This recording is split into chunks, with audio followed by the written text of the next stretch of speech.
बिस्मिल्लाहिर्रहमानिर्रहीम। अस्सलाम वालेकुम friends, welcome to my channel. उम्मीद करती हूँ आप अपने घरों में खुश होंगे, आबाद होंगे। अल्लाह अपना करम आप पर बनाए रखे।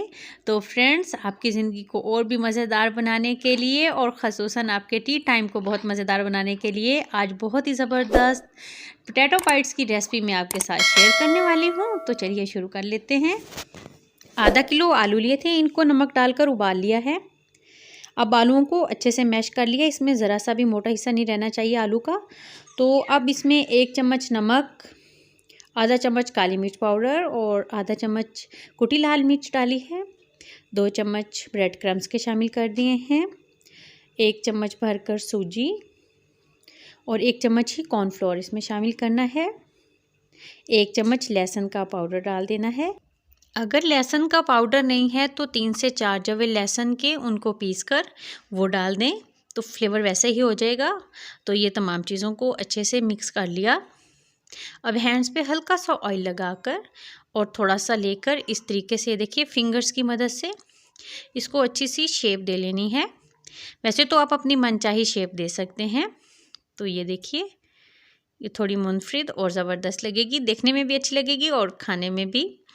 तो ये देखिए ज़बरदस्त सी शेप दे ली है। इसी तरीके से तमाम पोटैटो बाइट्स को शेप दे लेनी है। ये एक दफ़ा फिर दिखा रही हूँ ताकि आपको अच्छे से समझ आ जाए।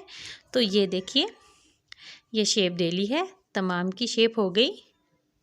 तो अगला स्टेप है कि एक बाउल में 2 चम्मच कॉर्नफ्लोर के लिए हैं और 3 चम्मच मैदा के लिए हैं। अब इनको पानी थोड़ा थोड़ा डालकर इस तरीके से इसका एक घोल तैयार कर लेना है। गाढ़ा सा घोल तैयार करना है। ये देखिए बिल्कुल इस तरीके से होना चाहिए ये। तो ये घोल तैयार हो गया। अब कॉर्नफ्लेक्स लिए हैं और हाथ की मदद से इन कॉर्नफ्लेक्स को इस तरीके से छोटे छोटे पीसीज में कर लेना है, बिल्कुल इस तरीके से। तो ये भी तैयार हो गए। तो सबसे पहले जो पोटैटो बाइट की शेप दी थी उसको उस घोल में डिप कर लेना है और उसके बाद जो कॉर्नफ्लेक्स को छोटे पीसीज में किया था उसमें इस तरीके से रख दिया। अब लगाना है डिब्बे पे ढक्कन और इस तरीके से हल्के हाथ से, ज़ोर से नहीं, हल्के हाथ से इस तरीके से करते जाना है। और ये देखिए कितनी ज़बरदस्त सी कोटिंग हो गई। इसका फ़ायदा ये है कि इससे ना पोटैटो बाइट्स की शेप ख़राब नहीं होगी। अगर हाथ से हम इस पर कोटिंग करेंगे तो शेप ख़राब होने के चांसेस होते हैं। तो तमाम पोटैटो बाइट्स की कोटिंग कर ली है। अब इनको 15 मिनट के लिए फ्रीज़र में रख देना है। तो 15 मिनट फ्रीज़र में रखने के बाद ये देखिए ये इस तरीके से होंगे और अब इनको फ्राई कर लेना है। मीडियम टू हाई फ्लेम पर ऑयल गर्म हो गया। अब इसमें इस तरीके से एक एक करके तमाम पोटैटो बाइट्स रख देने हैं और मीडियम टू हाई फ्लेम पर ही इनको फ्राई करना है।